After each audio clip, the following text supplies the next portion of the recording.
There are undoubtedly tensions that exist between China and Australia. The current relationship is really bad. I've never seen it so bad in the last 35 years of my watching this relationship. Because it is every time now there is a headline with Australia and China relations, we almost know immediately it's going to be bad news. Australia has criticised China's treatment of Uyghur Muslims, China's new security law in Hong Kong, and it's banned Huawei from its 5G network on security grounds. But most incendiary of all, Australia wants an international investigation into how COVID-19 began in China. And if you make an enemy of China, China will be the enemy.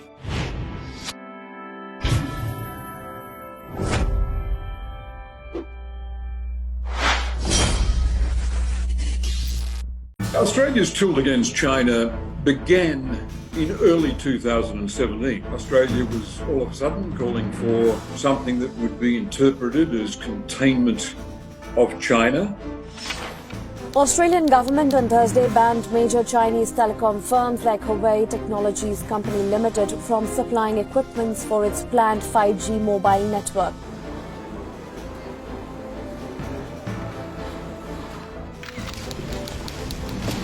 I mean, we know it started in China, we know it started in Wuhan. I think an entirely sensible suggestion.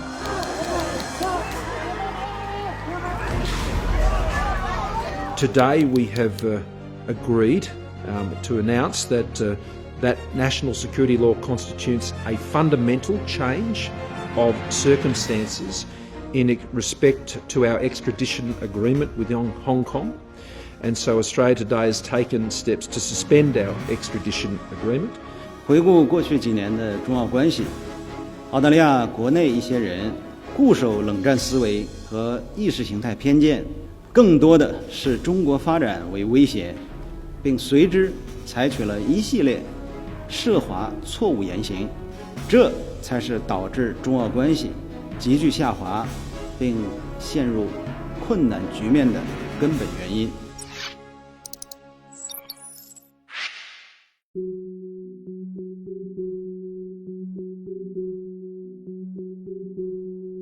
So that every inflection took on an anti-China dynamic. Yes. It's almost as if Australians have lost their capacity for diplomacy.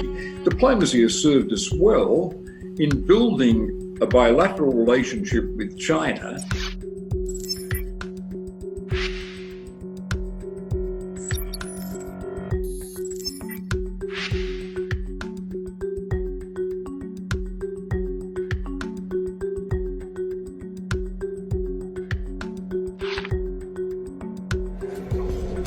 Water, food and oil. That's coming. This white paper is recommending we spend close to $400 billion over the forward estimates. Now, at some point, the PM is going to be asked a very simple question. In order to protect us from which enemy? We've got to need a country. Or an unaligned player. You know what? I'll name one and you just nod. China. Yeah? Okay. And what exactly are we protecting? Our trade routes. Yeah? And who is our number one trading partner? China? Yeah. So under this scenario, we're spending close to $30 billion a year to protect our trade with China from China. the government of Scott Morrison has reached a stark new view of China. It's not just a top trading partner, but also a threat to the nation's sovereignty.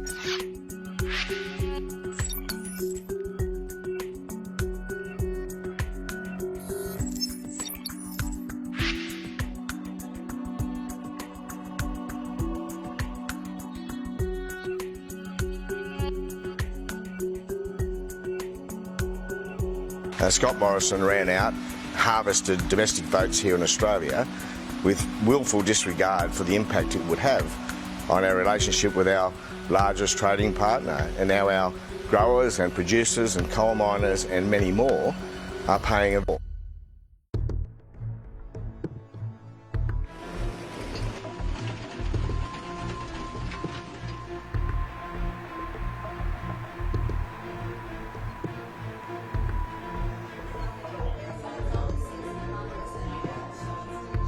We have to, in another cycle, sow our crops again and decide what we're going to do, and the rate things are changing and markets are falling over, it could be totally futile. One consolation, Mary, is that we're not alone. That's why the Morrison government tonight has a massive political issue on its hands. Mr Jones says Scott Morrison doesn't understand just how desperate the situation is for farmers who are losing their breeding stock.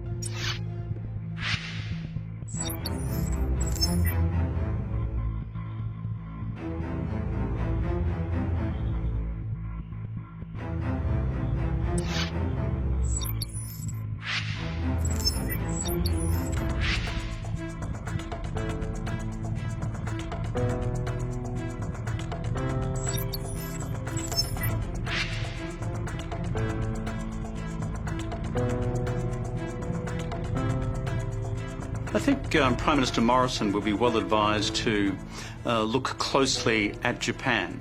You've got a Japan which is A, an ally of the United States, America's closest ally in Asia, if you like.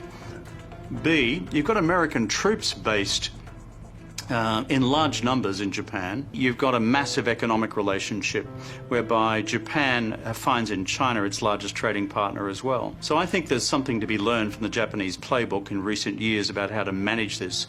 Do more, talk less.